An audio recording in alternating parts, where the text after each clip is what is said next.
The field hockey team has earned the #1 overall seed in the 16-team NCAA tournament.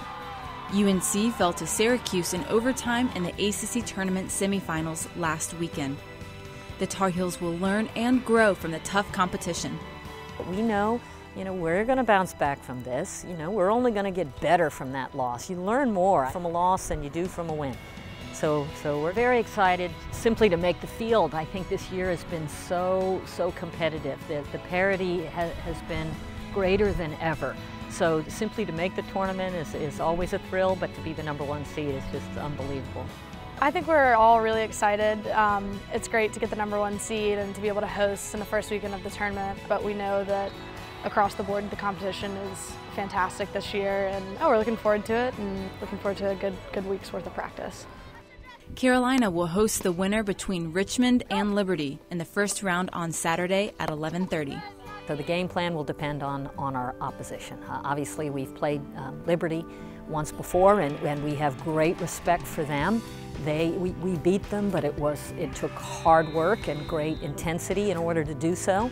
And then if it's Richmond, it's an unknown. Probably working on a little bit of our 7-a-side pressing and organization. That was something that we took away from the weekend. We'll work on positioning in the circle for the forwards and defensive outletting. But it really doesn't matter who the opponent is. We'll prepare like we have every other week of the year. UNC proves its dominance on both ends of the field by leading the ACC with 72 goals and only allowing 20.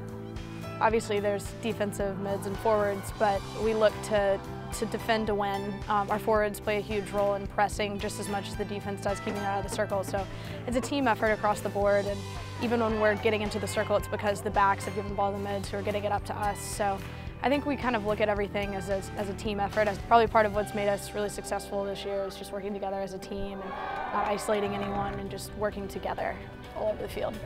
If the Tar Heels were to advance, they would take on the winner of Duke and Northwestern on Sunday. Carolina's challenging regular season schedule will prepare them for potential back-to-back games. You want confidence and you want belief, and I think playing the tough schedule that we have, preparing for back-to-back games, that gives us all a good feeling going into these games. We've been there, we've done it, we've got confidence, and that's important. Of course, you've got to back up confidence with performance under pressure, but we feel like we're doing everything that we can to prepare. One thing that Coach Shelton kind of prides our schedule on is we do a couple of different back-to-back series throughout the year, and I think that's something that's going to be really beneficial this upcoming weekend, hopefully if we win the first game especially. We had back-to-back games last week in the ACC tournament, so we've really tried to stress ourselves to the best of our ability throughout the season, and I think that's something that's going to prepare us really well for this weekend.